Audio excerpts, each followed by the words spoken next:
Bora começar então, né? Vamos começar mais um semestre. Vamos iniciar fazendo uma revisãozinha básica aí do que a gente viu no semestre anterior em linguagem de programação. Linguagem de programação, a gente estudou a linguagem Java, a gente viu toda a parte da estrutura da linguagem, entendemos como que funciona muitas coisas, as variáveis e seus tamanhos, quanto que isso aloca de memória. A gente tem que entender o tipo da variável, o tamanho dela, para a gente poder entender os momentos de conversão. E a gente sabe que dá muito problema a conversão, então conversão é algo que sempre nos dará problema, independente da linguagem, é sempre uma dor de cabeça. Isso que a gente não trabalhou com data, né? Data sendo um tipo muito específico dentro do Java. Se, Independente, eu falo para você, quem inventou data para computação não sabia como que isso aí seria maléfico, como seria difícil e trabalhoso. É muito ruim lidar com data, a gente vai ver aí no decorrer do semestre algumas formas, a gente vai fazer a nossa própria data para a gente passar por essa experimentação. E aí vocês vão entender quão difícil é, e isso daí que é a brincadeira.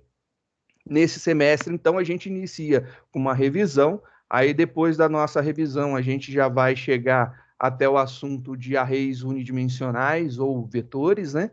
E aí a gente começa efetivamente falando sobre um objeto novo, que são os arrays multidimensionais, que tem mais de uma dimensão. Ele pode ter duas, normalmente com duas é chamado de matriz, com três dimensões é chamado de cubo. Acima disso, matriz de grau n, né, ou array de grau n, e n representa a quantidade de dimensões que a gente vai lidar.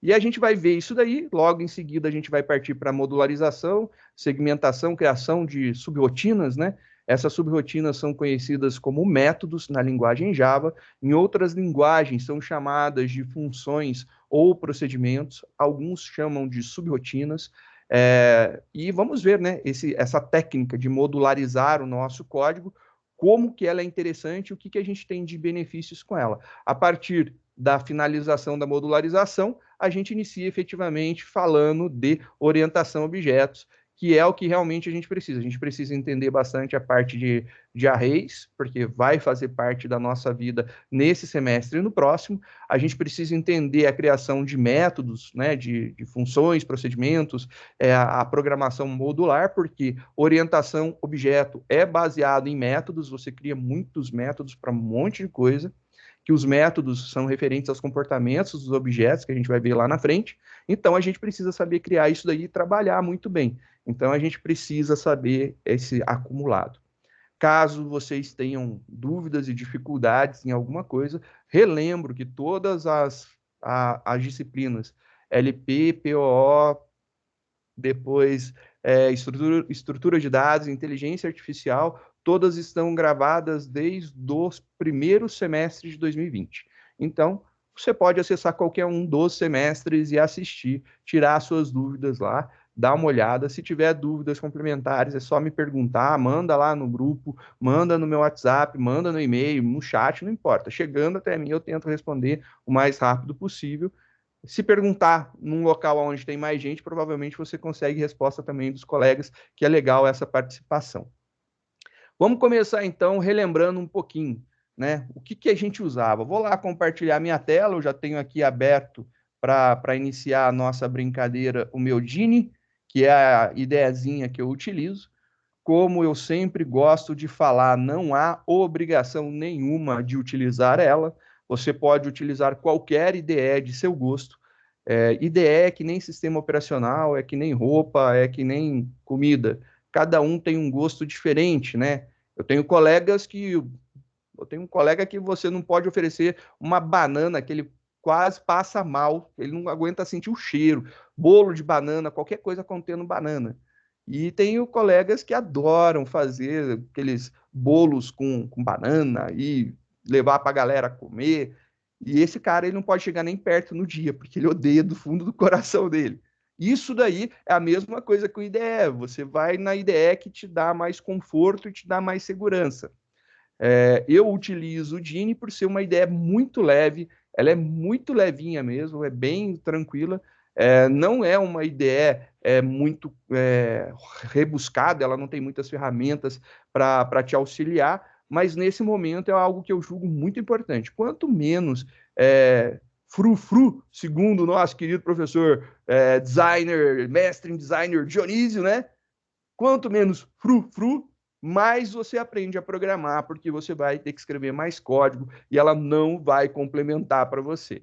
E aí, nesse momento inicial, é essa a minha opinião. Eu gosto muito de utilizar ideias simples nas aulas, justamente para a gente ter que escrever. E aí você cria aquele vínculo da memória mecânica, né? De você digitar com a memória visual de você ver, com a memória, literalmente, daquilo que você está fazendo. Então, é uma vinculação importante, você está fazendo vários sentidos trabalharem ao mesmo tempo, isso daí aumenta a capacidade de retenção de conhecimento. Então, eu prefiro desse jeito. Se você tiver algo que já te produza, já te dê tudo pronto, você vai acabar esquecendo esses detalhes. Então, não vai lembrar como fazer a escrita de um método main, a escrita de um método system, né? Então, vai sempre ficar faltando alguma coisa daí. Por isso, eu acho importante, nesse momento inicial, a gente entrar justamente na digitação mesmo e não tenha preguiça de escrever. Depois, quando a gente estiver já trabalhando com a ferramenta para produzir um produto, né? Criar uma solução de software, meu querido, aí é produtividade.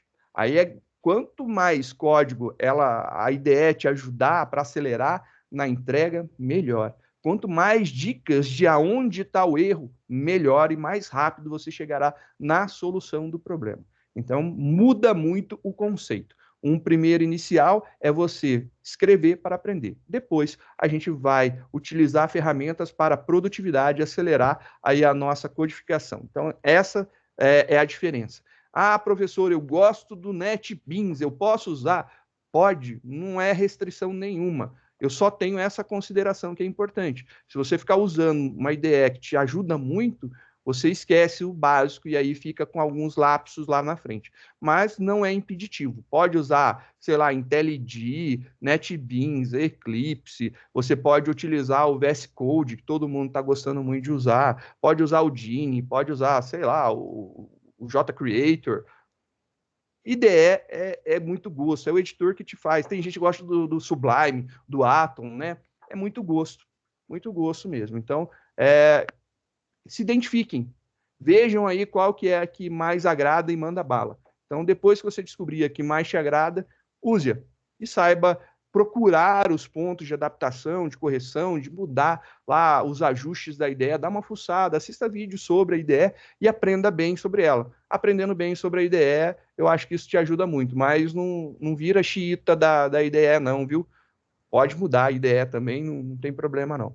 Vamos começar a nossa brincadeira, vamos iniciar aí um arquivo Java, então estou iniciando aqui já com um padrão, né? Então, o nosso padrão de arquivo Java, vamos começar com uma lembrança muito boa. Os arquivos Java, quando a gente coloca uma classe pública, a classe pública deve ter o mesmo nome do arquivo .java.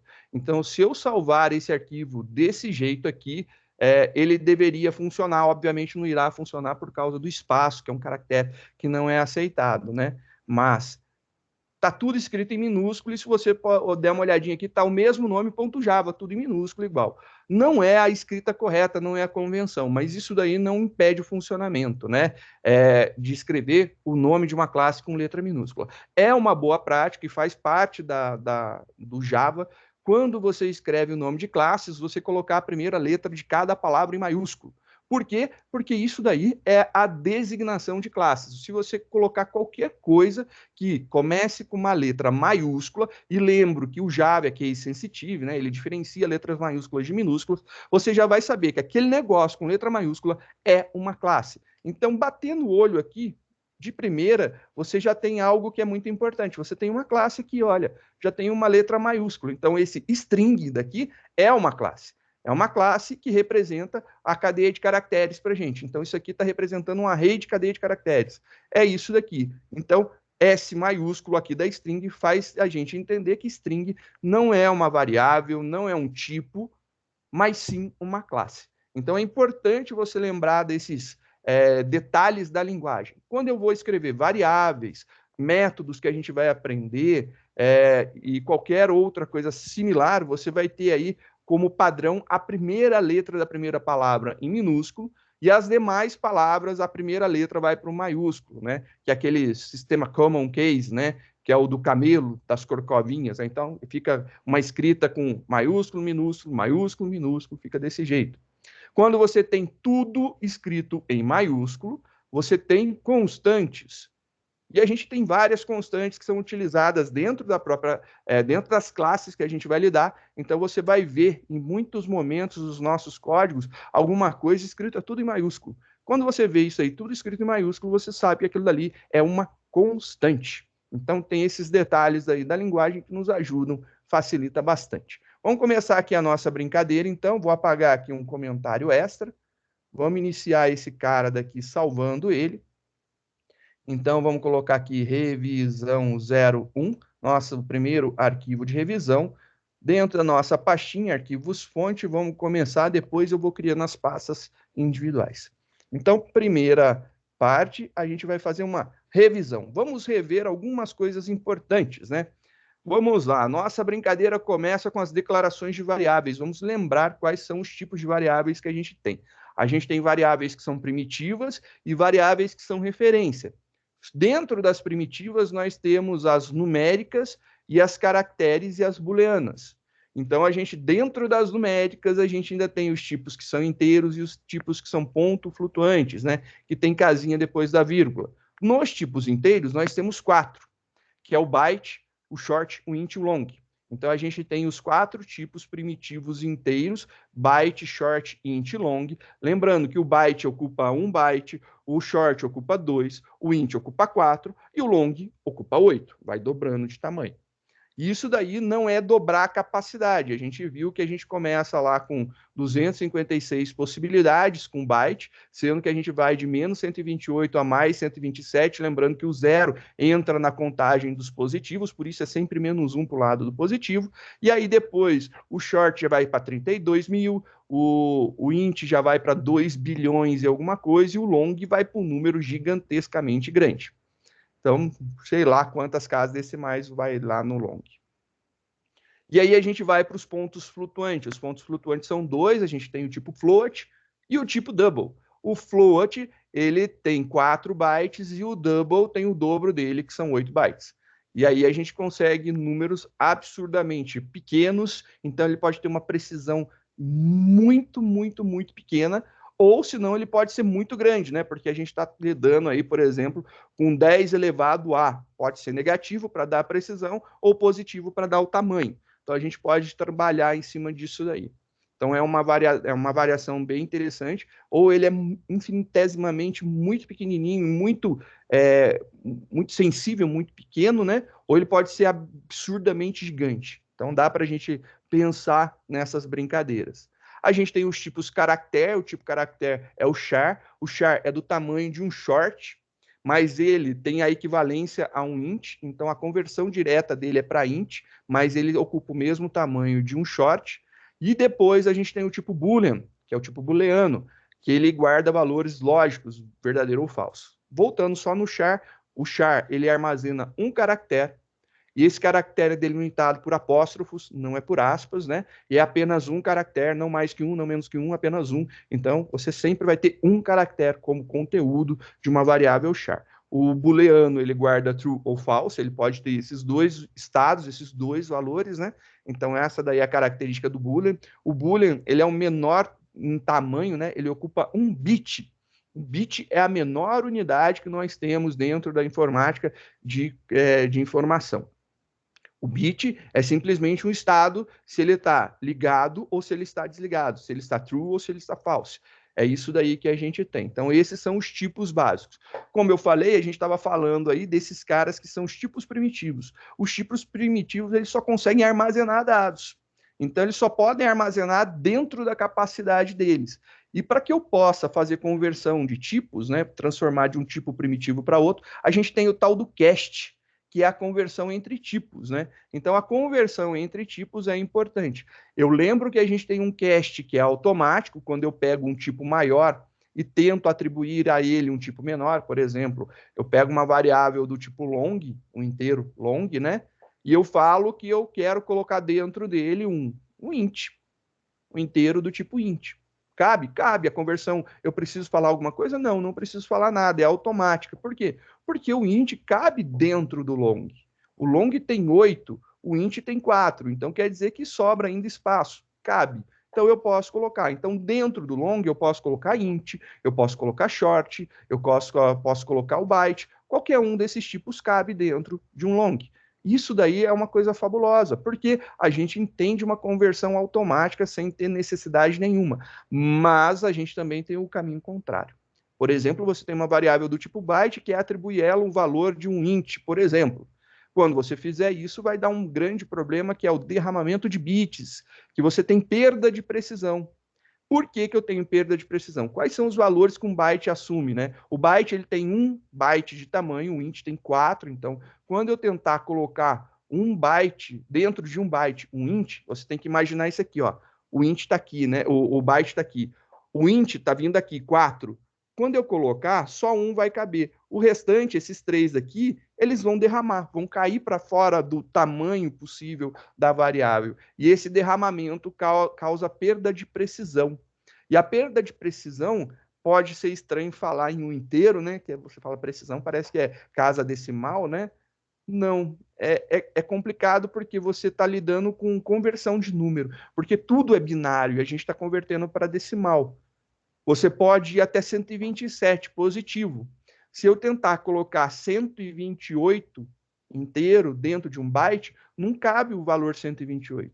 Logo, eu vou ter essa perda de informação. E aí, tendo essa perda de informação, a gente vai ter aí uma conversão. E aí a gente viu as nossas conversões, que a gente sabe que se eu pegar um número, por exemplo, um byte, chegou lá em 127, eu somar mais um, ele vira o maior negativo, né? Ou o menor negativo, melhor dizendo, né? Ele vira o menor negativo daquele limite, e o limite dele é 128. Então, se eu pego 127 mais um, ele vira menos 128. E aí é por causa daquele esquema dos bits, né? Porque aí ele vai virar, ele vai chegar tudo 1, você colocou mais um, ele virou tudo 0, né? E aí ele vai fazendo essa modificação. Então, quando estoura o tamanho, ocorre a mudança, e aí você muda lá dentro dos valores. Isso daí é importante lembrar, então a gente tem que tomar cuidado. A conversão, quando ela não é direta, quando ela tem que ter lá explicitamente, forçosamente, o cast, né? A gente tem que tomar cuidado e saber o que pode estar ocorrendo. Só para lembrar, então, como que eu faria a conversão? Se eu tivesse, por exemplo, uma variável byte b e eu quisesse atribuir a ela um valor inteiro, eu vou atribuir 10. Isso aqui dá? Dá, porque ele vai entender que nesse momento eu estou atribuindo 10 e 10 não é o inteiro, né? Ele está fazendo 10 é inteiro, mas ele faz a conversão para o byte, ele aceita isso daí, né? É automático, porque cabe lá dentro. Só que a partir do momento que eu pego e coloco, por exemplo, 200 já não é um valor byte mais, porque o byte vai até 127, né? 200 já é considerado um valor inteiro. Isso daqui, quando você compila o teu código, já vai te gerar problemas. Então, quando você faz a compilação desse cara, ele já vai falar para você, olha, possível perda na conversão entre inteiro e byte. Possível perda na conversão. Então, você tem aí o problema de perder bits, né? Porque ele vai estourar isso daqui. E aí, como que eu faço para forçar essa atribuição? Eu preciso dizer que isso daqui será convertido para. Então, eu uso parênteses e o tipo para o qual eu quero converter. Então, eu quero converter 200 para byte e atribuir dentro de uma variável byte. Funciona isso aqui? Olha que interessante, ó. Compilei. Funciona. E aí, qual que é o valor que sai aqui, né? Obviamente é difícil dizer por conta das conversões e de cabeça é sempre complicado, mas se você imprimir esse cara daqui, você vai ver. Então vamos fazer lá a impressão do B. Compilei meu programa, rodei e olha lá, menos 56. Menos 56. Esse cara daqui deu menos 56. Olha que problema que a gente tem. Então, se eu atribuo o 200 para dentro de uma variável byte, ele dá menos 56. De 200 positivo para menos 56 é uma distância longa, né, cara? São 256 aí de distância. É muita coisa. Então, você tem que ver aqui, por exemplo, e se fosse 128 positivo? Eu vou lá, 128 positivo, compilou, rodou, vamos maximizar para visualizar melhor.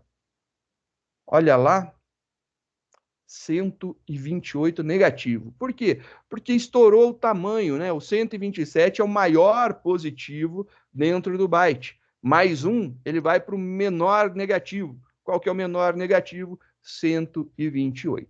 E aí você tem esse problema daí, que vai ter o estouro da variável. É sempre complicado e a gente tem que prestar atenção nisso daí. Então, essa daí é uma dica importante para a gente lembrar, para não ter problemas.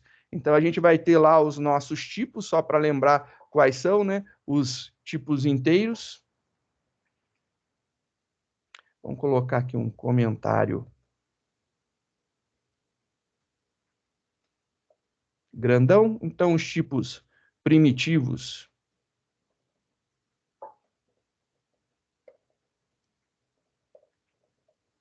A gente tem byte, depois a gente tem o short, depois a gente tem o int e depois a gente tem o long. São esses daqui que têm atribuição direta. Então, é 1, depois dobra 2, depois dobra 4, depois dobra 8 em tamanho, né? Então, o byte é 1 byte, que ele ocupa, o short 2, o int 4 e o long 8 bytes. Então, ele vai crescendo aí de tamanho.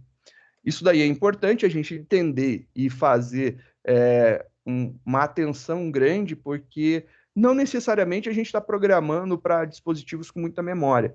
Lembro que Java é uma linguagem portátil, né? Ela é portátil e ela pode ir para qualquer dispositivo. Pode ser, por exemplo, uma Smart TV, um celular, um relógio, e aí você não sabe a limitação de memória do dispositivo, você pode estar fazendo alguma coisa e estar acabando com a memória do dispositivo, simplesmente declarando um tipo maior do que realmente você precisa. Normalmente, a gente costuma utilizar o tipo inteiro para a declaração de números inteiros, salvo exceções aonde a gente precisa de números muito grandes, aí a gente usa o long. Tirando isso, a gente usa o int. Depois, a gente tem os tipos primitivos, ponto flutuante. Os tipos primitivos em ponto flutuante são float, e depois a gente tem o double. E aí eu lembro para vocês, a gente tem um problema quando a gente usa o float. Apesar do float ser menor do que o double, quando a gente faz uma atribuição para uma variável do tipo double de um valor, a gente não precisa explicitar o desenho que fica no final. Mas quando a gente faz para o tipo float, a gente precisa explicitar o f para indicar que é um float. Porque senão ele vai entender que eu estou declarando um valor double e atribuindo o valor double dentro do float dá perda de precisão, preciso fazer cache. Então, se eu fizer um float, um f qualquer igual a 3.14, se eu pegar e compilar esse cara daqui, ele vai dar erro. E aí o erro dele, novamente, é o mesmo erro que a gente já teve antes, vai ser possível perda na conversão de double para float. A gente só mudou os tipos, né? Que foi de int para byte, agora de double para float. Aí é o nosso problema. Por que ele está entendendo isso? Porque 3.14 é um valor double, não é um valor float. Para ser um valor float, eu preciso colocar no final, aqui no texto, quando eu estou escrevendo meu código, não é na entrada de dados. Quando entra o dado, eu informo o tipo que é, então não preciso colocar a letra. Eu vou precisar informar um F minúsculo de float ou um F maiúsculo, tanto faz minúsculo ou maiúsculo. Eu vou deixar aqui o maiúsculo para não confundir com algum número, né? Fica mais diferentão. Mas pode ser qualquer um. Compilou agora, você não tem mais erro. E isso se aplica no float, mas também pode ser aplicado no double. Então, um double qualquer, quando eu faço 3.14 e eu compilo, você vai ver que não dá erro. Ele compila. Mas se eu colocar aqui a letra para indicar que isso daqui é um valor double e compilo, também não tem problema. Outra coisa importante é que a gente também tem isso daí com números do tipo long, né? Os números inteiros long, então, por exemplo, isso daqui, ele vai compilar e não vai dar problema. Olha lá, compilou, não deu problema. Por quê? Porque o número long, ele aceita o inteiro direto, porque o inteiro tem tamanho 4, o long tem tamanho 8, então o inteiro pode ser convertido diretamente. Aí você pensa assim, ah, beleza, eu falei que o limite é 2 bilhões e alguma coisa. Se eu colocar 3 bi, então eu vou colocar 3, 1, 2, 3, 1, 2, 3, 1, 2, 3. Se eu tentar fazer isso daqui, aí ele vai falar que tem aí um número muito grande, né? Esse inteiro daí é um número muito grande. Ele não consegue lidar com esse inteiro porque passa do limite do inteiro. E aí você fala, ué, mas como que eu vou atribuir a um long? Usando a letra L, que pode ser maiúscula ou minúscula também. Novamente, vou usar a maiúscula para ficar claro aqui para vocês, visualmente melhor, né? Então, compilando agora, eu não tenho mais erro. Então, o double é o único que eu não preciso declarar o D lá no final, a letrinha. O float eu preciso e o long eu preciso colocar o L. Logo, eu só preciso colocar L no número long quando ele excede o tamanho do inteiro. Mas se eu quiser declarar um número long, por exemplo, eu posso colocar um long. Eu posso fazer isso? Pode, porque eu estou dizendo que aquele número é long. Acabou, funciona também. Não tem problema nenhum. Essa daí é outra coisa interessante. Então, as declarações são legais a gente lembrar desses detalhezinhos daí, que são importantes. A gente trabalhou com as conversões, com os tipos, com as contas, vendo lá como que funciona, e depois a gente entra nas estruturas de decisão, né? As estruturas de decisão são os ifs da vida, então a gente vai fazer algumas comparações. E a gente tem que lembrar que só é possível comparar coisas que são iguais ou conversíveis para, né? Convertíveis para, né? Então, eu posso comparar duas coisas diferentes desde que uma possa ser convertida para outra. Senão, eu não posso comparar essas coisas. Só podemos comparar coisas iguais. O resultado de uma comparação é sempre um valor lógico, o valor lógico true ou o valor lógico false. Então, quando fazemos comparações, nós precisamos ter uma resposta lógica, ou é ou não é. Então, é igual ou não é igual, é diferente ou não é diferente, é maior, não é maior igual ou não é maior igual. Então, a gente tem os operadores de comparação lógica, né? Então, normalmente a gente utiliza operadores de comparação lógica. Então, a estrutura de um laço, a estrutura de um if, né, é normalmente dada dessa forma. É necessário abrir e fechar as chaves? Não, não é necessário. Mas por que que a gente usa? Ó, que legal, eu tô com um espacinho a mais aqui.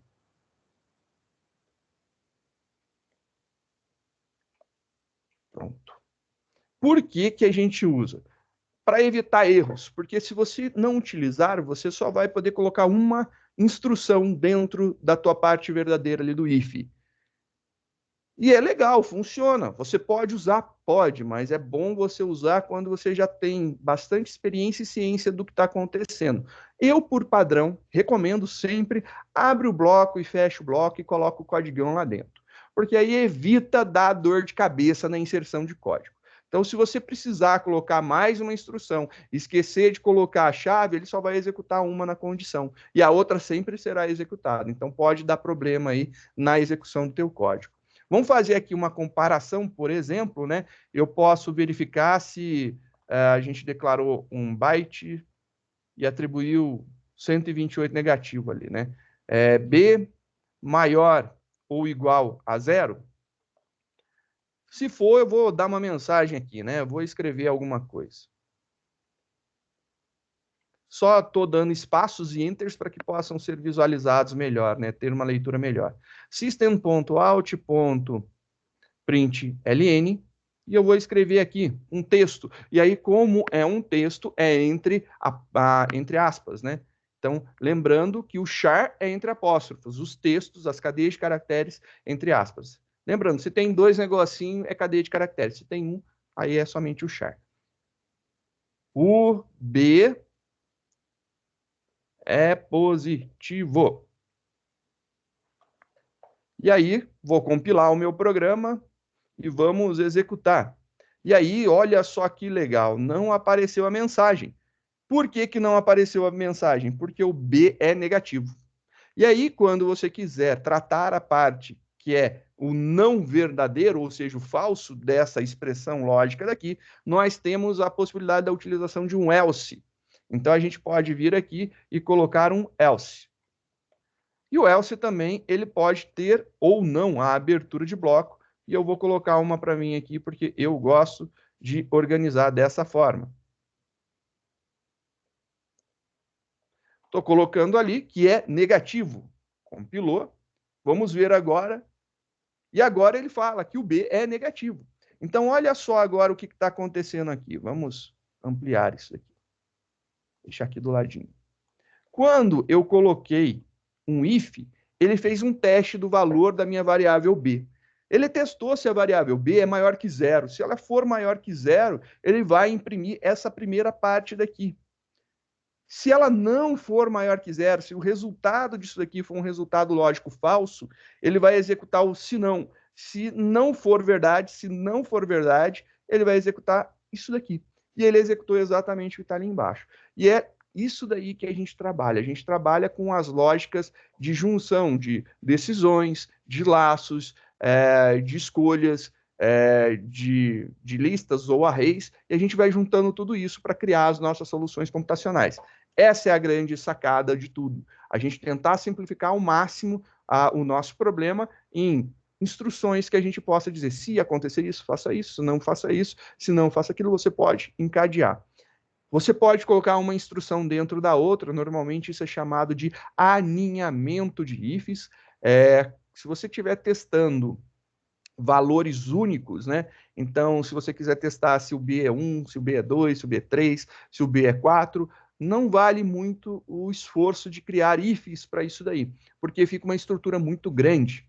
Você pode utilizar, caso queira, uma outra estrutura que é uma estrutura de decisão. A estrutura de decisão é o switch. Switch é a tradução de um chaveador, né? Ele vai escolher para qual lado ir, qual a opção ele vai. Só que o switch tem um esquema um pouco diferente, né? Ele é meio estranho. Vamos ver como que é a estranheza do switch, né? O switch, vamos criar aqui uma variável inteira. Opa, int. Vou colocar aqui valor igual a 3. E eu vou fazer um switch para testar esse valor. Então, switch. E aí abre parênteses, abre bloco. Essa daqui é a estrutura do switch. O switch, ele testa uma variável. Então, aqui eu não faço comparação lógica. Eu coloco o valor que eu quero testar, ou a variável que eu quero testar. Nesse caso aqui, vou colocar a minha variável valor. E eu quero testar o valor da variável para ver qual que é ele. E aí, a gente tem os casos possíveis. Então, a gente vai trabalhar em cima dos cases, né? Caso o valor seja 1, 2 pontos, e eu vou escrever aqui um system para ele, né? System.out.println. O valor é 1. E aí depois eu posso criar outros cases, né? Opa, tem o refazer? Só para ver se refaz. Isso. Só para eu não digitar de novo, né? A preguiça é um negócio terrível para quem gosta de programar. Estou testando lá 2. O valor é 2. Se eu rodar isso daqui, já funciona? Já funciona. Compilo, rodo, e ele não mostra nada. Você pode ver que só teve lá o menos 128 e o B é negativo, né? O valor do B é negativo, mas ele não falou nada aqui. Por quê? Porque ele testou esse valor. Ele vale 3. Testou. É 1? Não, não é 1. Então passou por isso daqui. É 2? Não, não é 2. Ele pulou isso aqui também. Tem outros testes a serem feitos? Não. Acabou então o nosso switch. Se eu tiver mais de uma instrução, eu preciso abrir bloco dentro do case? Não, o case não precisa de bloco. Então, ele pode ter várias instruções. Só que aí agora eu vou testar de uma outra forma. A gente tem um else muito específico para quando a gente utiliza o case, né? O nome do else do case se chama default. Valor padrão. Default é padrão, né? Default. Esse default aí escrito, o default, é o valor padrão. Ou seja, você pode entender como o other case, o outro caso, né? Ou entender como se fosse o else, né? É um? Não. É dois? Não. Se não, então faça isso. O valor padrão será esse aqui.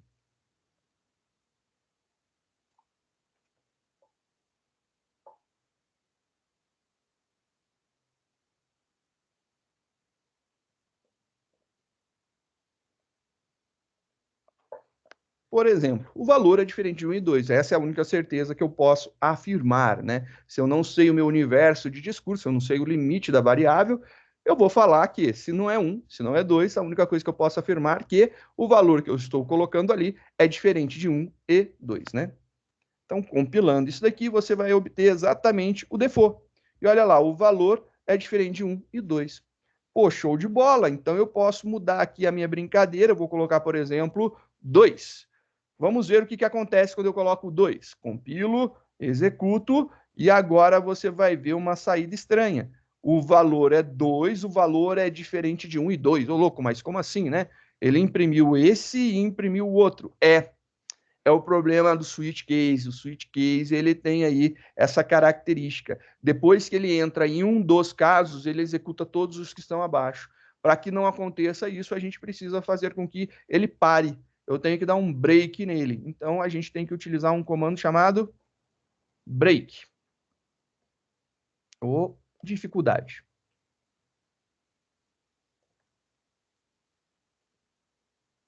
Break.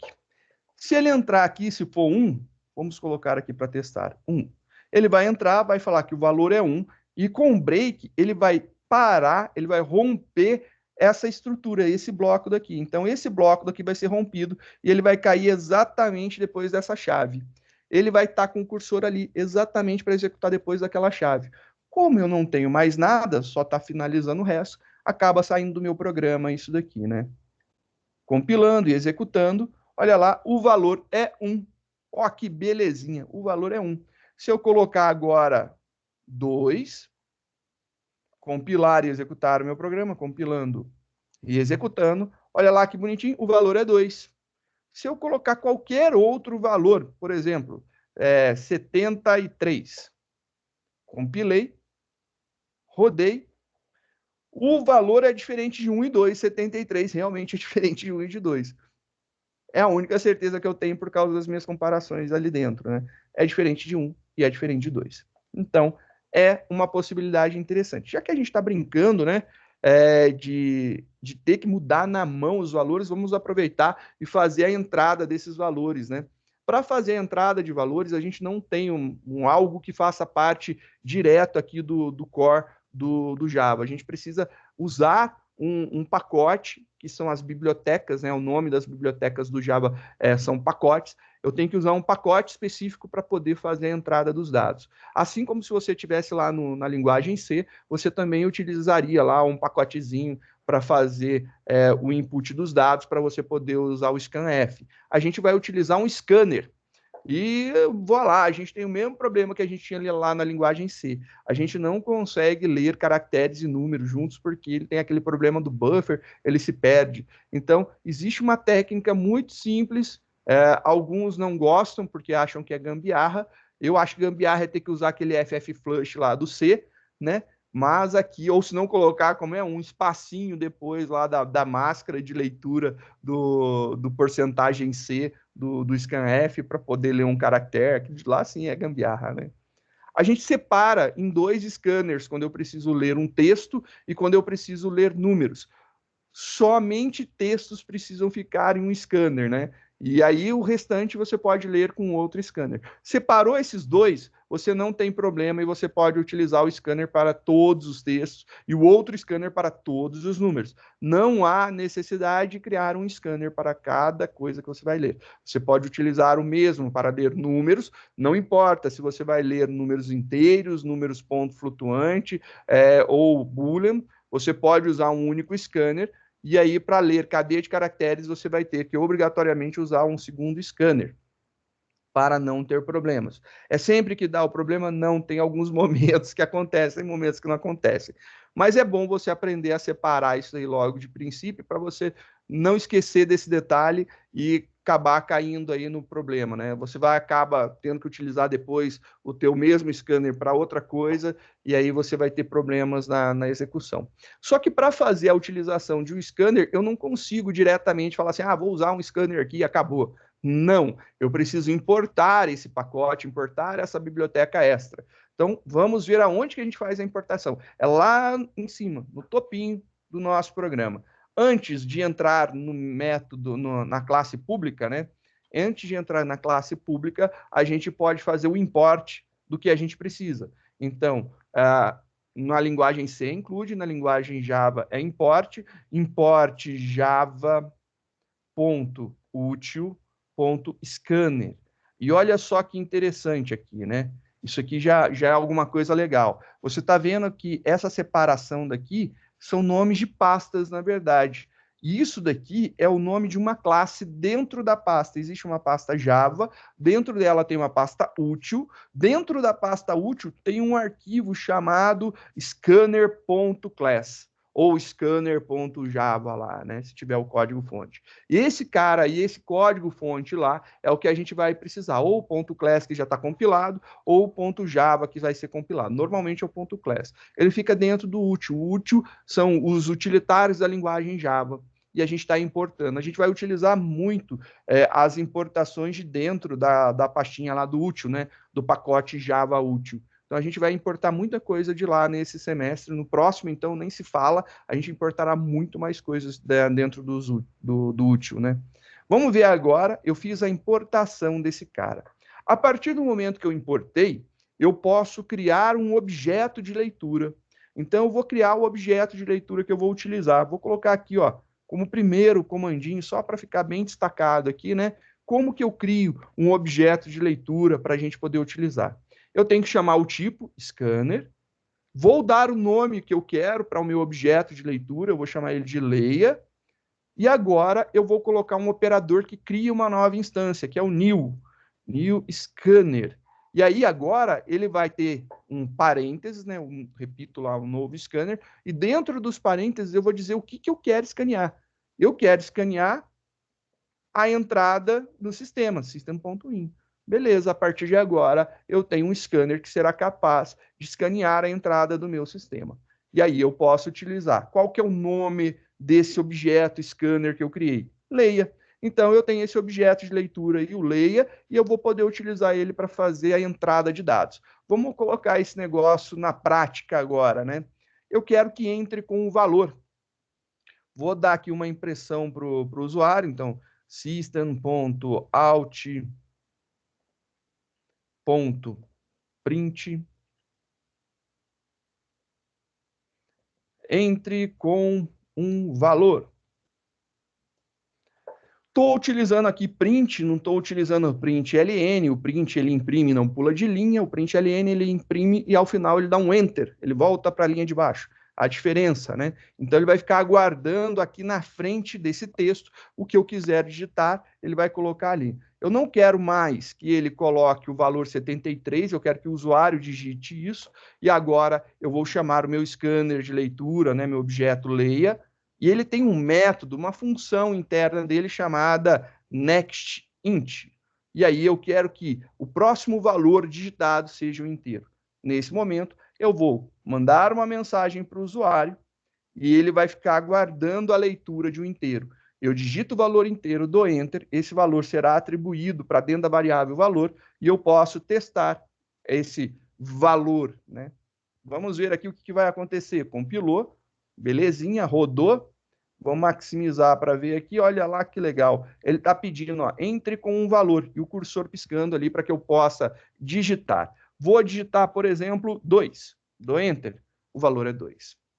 Diga, Shane. Pois não?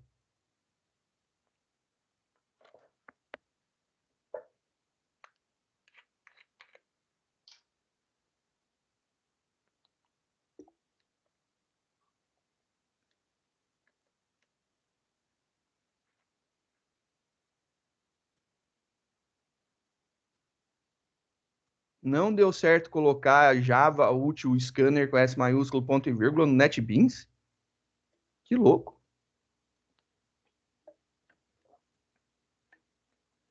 O asterisco é um caractere coringa que ele vai trazer tudo de dentro do útil. Qual que é o problema? Ele cresce teu programa, né? Porque ele importa tudo que tem dentro do pacote útil. E aí tudo que tem dentro do pacote útil fará parte do teu programa agora. Depois manda a tela do NetBeans com erro.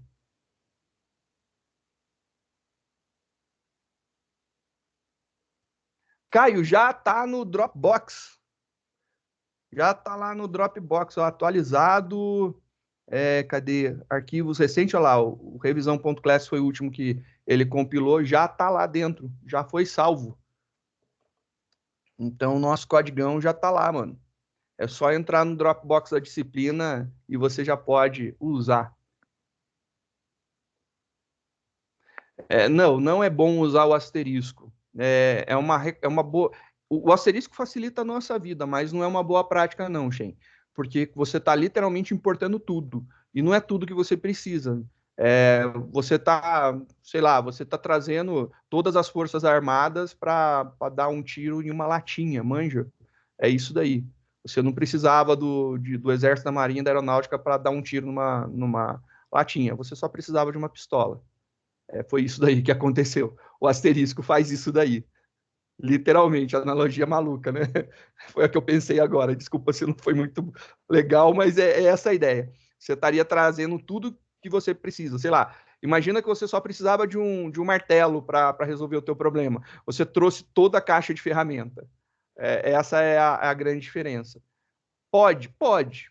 É bom? Não, não é bom fazer isso. É bom importar somente o que é necessário. Mas depois a gente dá uma olhadinha. Hoje eu vou até às 10h30, então hoje eu não consigo olhar, eu estou com a turma de estrutura depois. Mas se você mandar lá no WhatsApp, eu vejo, não tem problema não. Aí é sossegado. Terminando, eu vejo. Joia! Agora a gente já tem lá nossos scanners. Vamos falar agora sobre strings antes da gente ir para frente, né? Olha só que legal a string, né? A string ela nos possibilita a criação de uma cadeia de caracteres. Por exemplo, eu quero uma para guardar um nome. Eu posso já atribuir o valor do nome que eu quero, por exemplo, de Onésio. Então eu poderia colocar aqui Dionésio, um nome qualquer, escolhido aleatoriamente, nunca de propósito. Sei lá, você quer colocar uma cadeia de caracteres para colocar um nome. Você pode colocar, né, qualquer coisa, Dionésio Brita.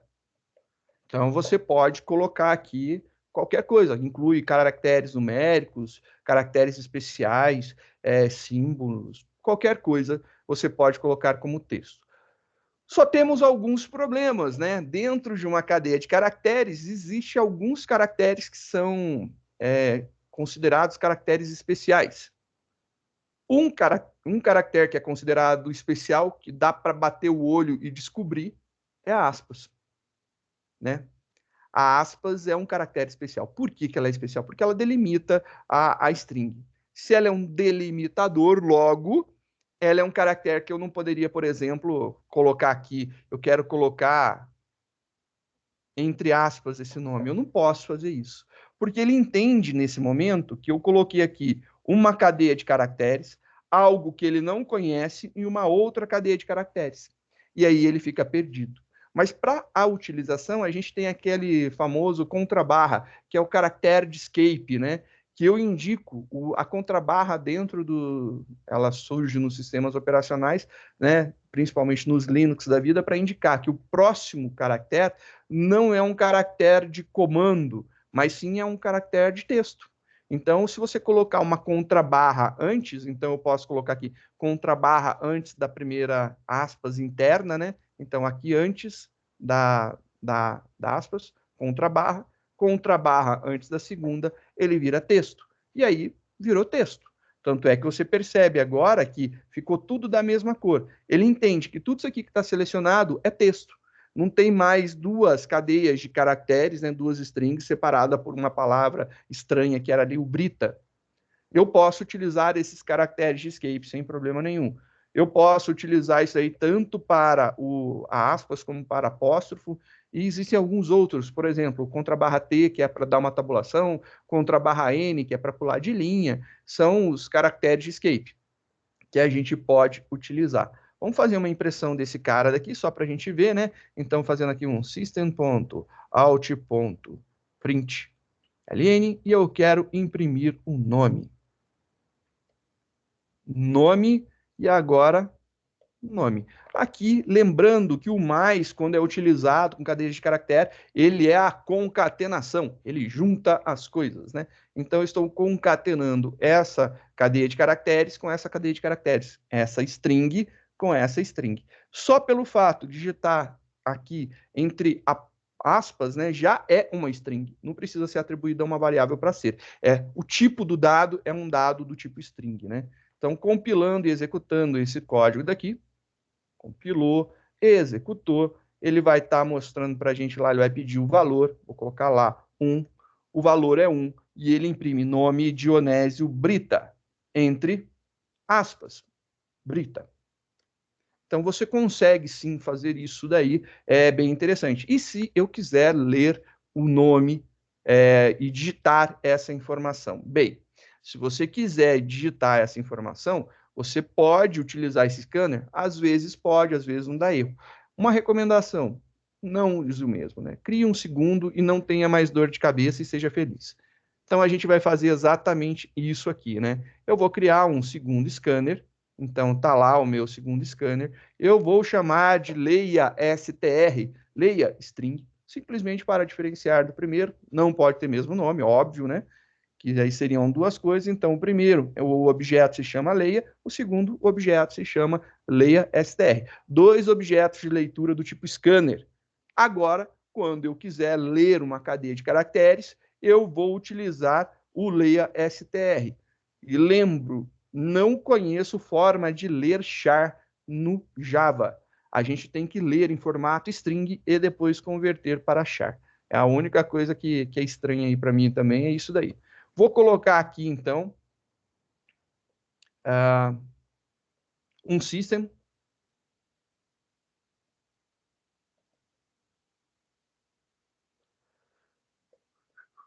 Vou colocar aqui para entre com um novo nome.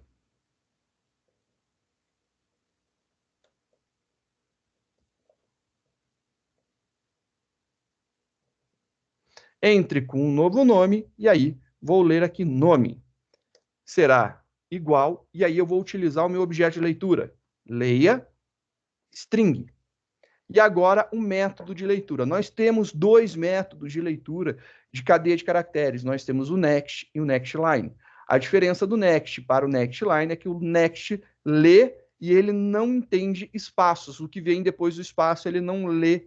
Então, se você quiser colocar um texto, né, uma frase, ele vai ler somente a primeira palavra. Se você quiser ler uma frase completa, né, palavras separadas por espaço, você precisa utilizar o next line. Então, para o nosso caso, é um nome, pode ser composto por mais de um, então vou utilizar o next line. Next line. E aí, depois, vou imprimir o novo nome.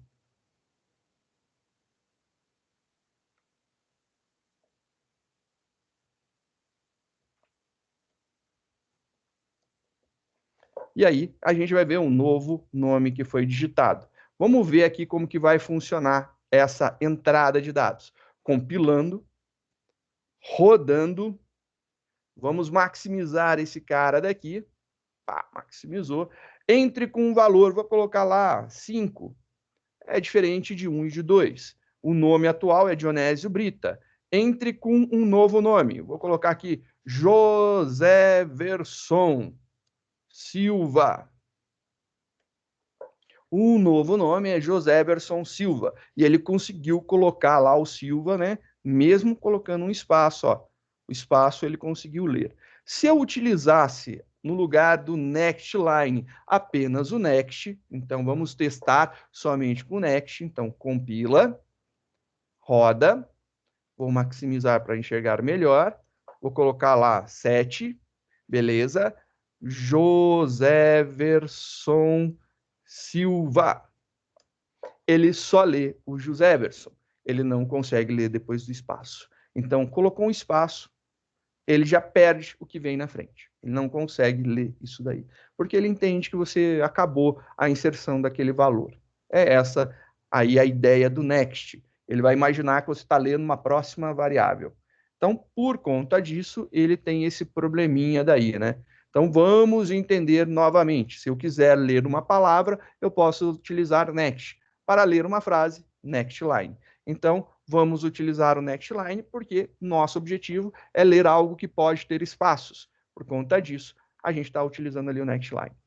Perfeito, a nossa brincadeira aí agora com o Nextline funciona, a gente já está lendo cadeias de caracteres, vamos brincar agora em fazer um laço de repetição, né?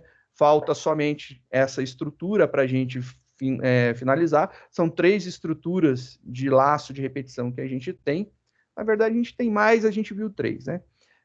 A gente tem os 3 laços while, do, while e for, cada um utilizado para alguma coisa, né? Então a gente tem um laço while, ele é um laço condicional, é o laço enquanto.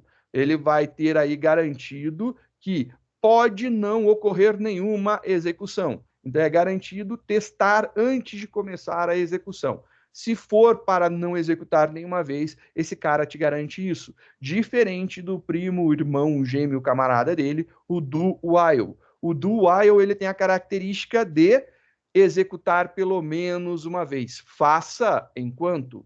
E aí, então, ele executa uma vez e lá no final ele testa, verificando se deverá repetir ou não.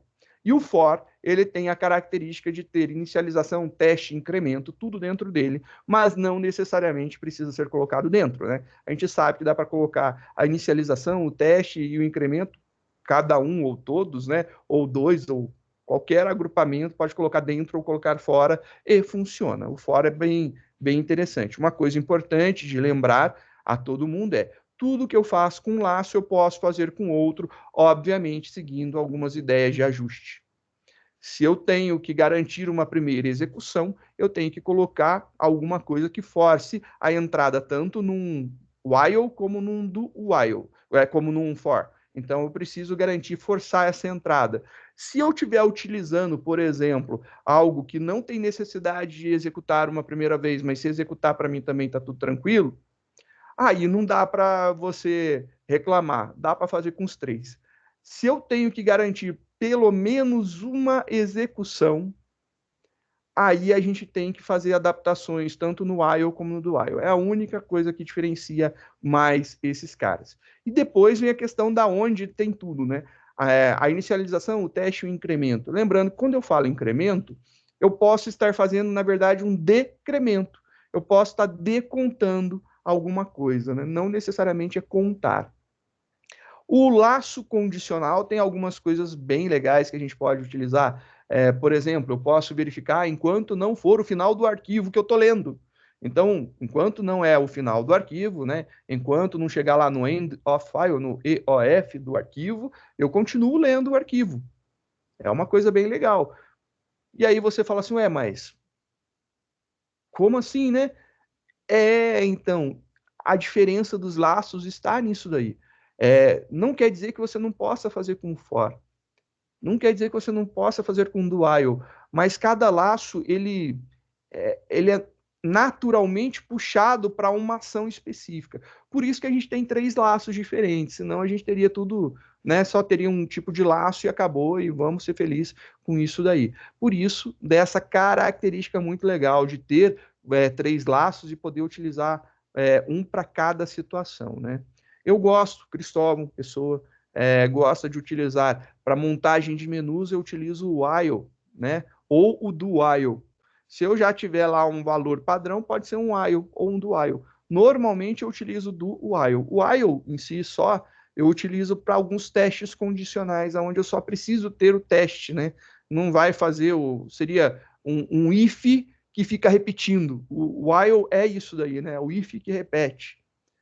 O for eu gosto mais de utilizar quando a gente está lidando com contagens, né? Vai de 1 a 10, vai de 1 a 100, vai sei lá, vai gerando a sequência de Fibonacci, você pode utilizar para um for para fazer essa sequência. Então, quando você tem contagens que você consegue determinar e controlar, eu prefiro utilizar o for. Quando ela envolve modificações, eu prefiro utilizar o while. Quando precisa ter uma primeira execução, eu prefiro utilizar o do while. Então, é por gosto e por feeling. Você sente o que você acha melhor. Se você acha que é melhor utilizar sempre o for para fazer ou sempre o while, fique à vontade. O importante, como eu sempre disse e sempre reafirmo e sempre irei afirmar, você precisa olhar um código, se tiver escrito dentro de alguma coisa, né? Sei lá, você gosta de usar somente o for, mas se você olhar um while ou um do while, você precisa ler e entender o que está acontecendo ali. Não que você vai ter que trocar para aquilo dali, para trocar para um for, para fazer a sua cabeça funcionar. Você tem que conseguir ler. Mas se você for produzir o seu, você produzir utilizando uma outra estrutura, não tem problema nenhum. É tranquilo. Não importa se você prefere um ao outro, né? O importante é você conseguir entender o funcionamento de todos.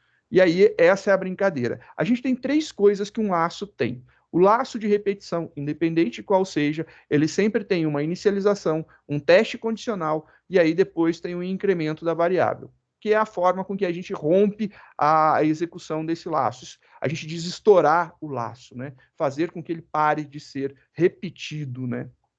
Então, nós temos três características importantes: a inicialização, o teste e o incremento. Novamente, mais uma vez, reforçando, o incremento, quando eu falo aqui, não é que você sempre vai somar. Você pode, por exemplo, estar fazendo a leitura de um valor, você pode modificar a variável por uma fórmula, você pode fazer um decremento. Então, você pode decontar a variável de contagem, né? Então, você está contando de 10 a 1, você está decontando, então você não pode somar 1. Você tem que subtrair 1. É essa a ideia, né? Então, é esse esquema daí que é importante você lembrar. Então, vamos fazer aqui. A gente precisa sempre ter, então, em mente que a gente vai utilizar isso daqui, né? Então, a gente sempre terá, né? A gente tem os laços, o while, do while e o laço for. Para todos eles, a gente tem lá uma inicialização, um teste lógico e um incremento. Tá aí, a gente precisa ter essas três coisas. E aí vamos ver aonde cada uma dessas coisas se encaixa em cada um desses laços, né? Então, cada um desses laços tem uma característica de aonde vai a inicialização, aonde vai o teste lógico e aonde vai o incremento. Vamos começar agora aqui falando do nosso laço while. Então, vamos ver como que funciona o nosso laço while. Vamos imaginar que eu quero imprimir um valor de 1 a 10 para todos os casos, que é o teste mais simples que a gente vai ter. Então, vou declarar aqui um n igual a 1. Então, vou declarar um n igual a 1. Se declarar, eu preciso colocar int na frente, senão não vai funcionar, né? Perfeito. Agora, eu declarei aqui o meu n igual a 1. Como que eu vou fazer um laço while contar de 1 a 10? Então, primeira coisa, tem aqui a inicialização, né?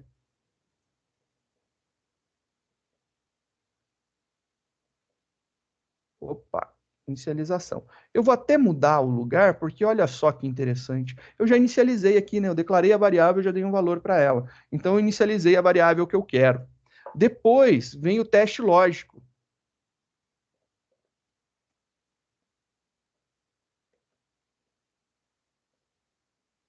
Já que eu coloquei em maiúsculo, vamos colocar esse cara em maiúsculo também. E aí, o teste lógico vem aqui. Ele vem exatamente nesse ponto. Então, aqui dentro dos parênteses do while, eu vou colocar o meu teste lógico. Por exemplo, enquanto o n for menor ou igual a 10. Eu quero contar de 1 a 10, menor ou igual a 10, para a gente fazer a nossa brincadeira. E aqui vão vir os meus comandos, né? Então, vão ter aqui os meus comandos. E após, eu tenho aqui o meu incremento. E olha lá o meu incremento funcionando agora, né? Como que eu vou fazer isso daqui? Eu vou fazer o n receber o valor que estava no n mais 1. Eu estou colocando o valor atual acrescido de 1. Posso fazer dessa forma, posso fazer n mais igual a 1, ou ainda, né, eu posso fazer n mais mais. Posso fazer também dessa forma. Qualquer uma delas está tudo certo. Normalmente eu gosto de utilizar a forma contraída n mais mais. Só estou colocando aqui tudo explicitado para a gente poder enxergar melhor, né? Vamos supor que eu queira imprimir, né? Vou fazer somente a impressão aqui. System.out.print e eu vou imprimir aqui o valor do n. Só que eu vou colocar aqui o n e depois eu vou colocar um espacinho, né? Só para não ficar tudo colado. Vou colocar um espaço aqui. E para que a gente possa ter uma organização, eu só vou colocar aqui um print ln para ele pular de linha logo no início para ficar tudo organizado, né? Então, só colocando aqui um ln. Eu ia escrever, não vou escrever nada não. Tá bom. Compilou, rodou, olha só que legal. Se eu tiver paciência, né? Compila, deixa ele terminar a compilação, aí executa. Pronto. Entra com valor 1, o valor é 1, Zé, coloquei qualquer nome, e aí agora, olha só, ele imprimiu de 1 a 10 utilizando o while. Perfeito, era isso que a gente queria, né? Fazer a impressão de 1 até 10. E se eu quiser utilizar agora um do while, né? Do while. Como que funciona com do while? Mesma coisa. Vou pegar isso tudo daqui e eu vou copiar. Estou copiando. Alguns ajustes serão necessários, mas eu vou copiar e vou colar aqui para você ver como que fica. Olha só, o que a gente vai utilizar agora é o do while, a gente não pode mais declarar, porque ela já foi declarada, então o n ele não pode ser redeclarado, ele pode ser mudado o valor, ele volta a ser 1, então a inicialização ocorre antes. E agora você está vendo que o teste lógico do while, ele não pode ser no início, ele tem que ser no final. Então isso daqui não ocorre aqui. Aqui eu tenho o comando do, faça isso daqui. E aí eu vou testar aqui no final, ó. O teste agora vem aqui para o final.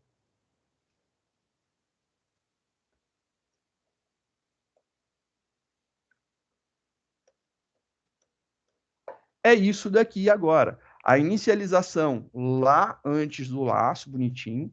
Venho, faço os meus comandos, incremento antes de chegar o momento de testar, fechei o bloco, coloco o while e a condição que eu quero. Então, se você for ver, ele vai gerar o mesmo resultado. Compilou, executou, maximizando para a gente visualizar. E ele imprimiu exatamente a mesma saída. É isso que eu estou falando. O que você faz com um laço, você faz com outro. Então, não diferencia. E se eu quisesse utilizar agora um for, né? Eu quero utilizar aqui o laço for. Como que eu faria para utilizar com o laço for? Vou copiar aqui. Opa, vou copiar tudo. Vou copiar esse aqui de cima para ficar tudo igualzinho. Copiei exatamente o mesmo código. O for, ele tem uma diferenciação, como eu disse, né? Ele tudo pode ser colocado dentro do próprio laço de uma vezada só no comando. Então ele tem a inicialização, aí ele tem o teste lógico, e aí a separação dele é por ponto e vírgula, e depois ele tem o incremento também. Então, é isso daqui a característica do for. O for, ele tem isso aqui, inicialização, teste lógico e incremento. Então, não preciso colocar a inicialização da variável aqui. O laço vai ser o for, então aqui for. Ele vai ter a inicialização. O n começa com 1, ponto e vírgula. Faço meu teste lógico, n menor igual a 10. Depois faço o meu incremento, n mais mais. Então, isso daqui sai. Eu gosto muito do for por conta desse resuminho que ele faz, né? Fica tudo numa linha só. Quando é contagem, vale muito. Mas quando você começa a usar testes complexos, eu prefiro o while, que fica mais descrito, mais claro o que está acontecendo, né? O while ou do while. Então, rodando esse cara daqui, vamos ver o resultado final. Compilou, executou, maximizando aqui para a gente visualizar melhor.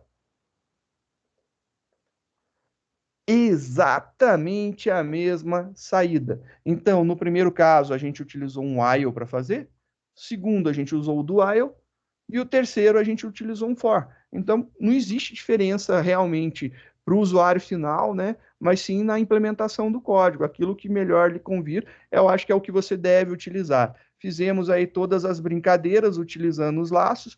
Lembro que o for ele pode, né, ter algumas coisas diferenciadas. Eu posso separar a inicialização do teste, o teste ou o incremento.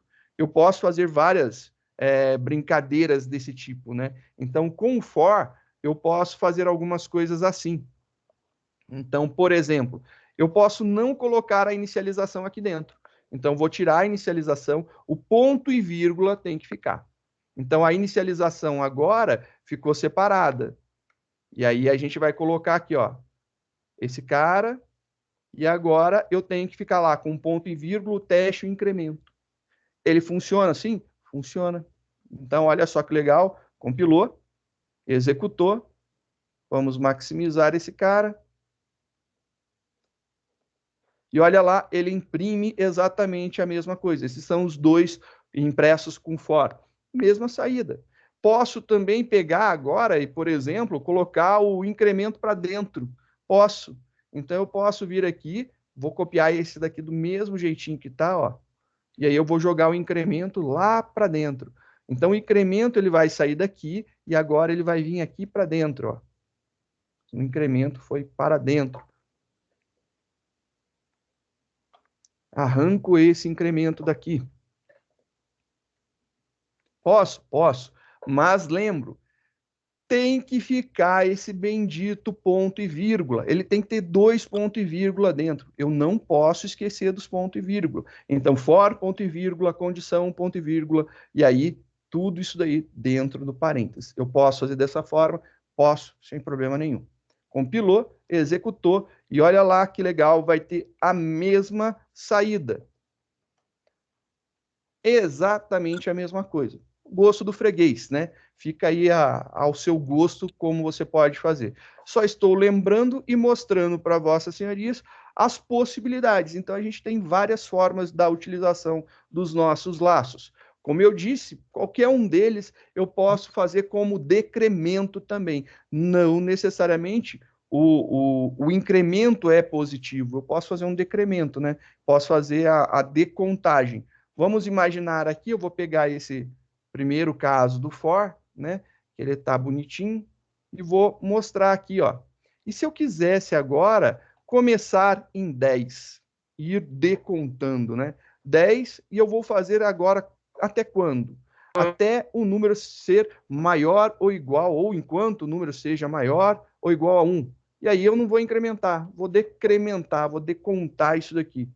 Posso fazer isso? Posso. Tranquilo, né? Compila, roda, vamos maximizar para a gente ver melhor. E olha lá, 1, 0, e olha lá a decontagem de 10 a 1. O que eu posso fazer com for, consigo fazer com while, consigo fazer com do while, tanto faz. Qualquer um deles tem essa característica. Mas fica aqui a nossa lembrança do que a gente precisa. Isso aqui é o básico. É somente para relembrar os comandos, ver aí as funções. Obviamente, a lógica estende muito além disso daqui, né? Isso daqui é simplesmente a linguagem. A gente está revendo um pouco da linguagem. E é isso que eu gostaria de mostrar hoje para vocês. Na próxima aula, na quarta que vem, né, na quarta-feira agora dessa semana, a gente vai conversar sobre arrays, e aí a gente vai fazer uma revisão maior, né, sobre arrays, para a gente poder entrar em arrays multidimensionais, né, com mais de uma dimensão. Pode ser 2, 3, 4, quantas forem, não tem problema nenhum, o processo é sempre o mesmo. Mas aí, pelo menos, a gente entende o funcionamento do array em Java, que é bem legal e é muito interessante, e ele muda muito a forma de você pensar nas coisas e criar soluções. Dá para fazer muita coisa legal com arrays com mais de uma dimensão.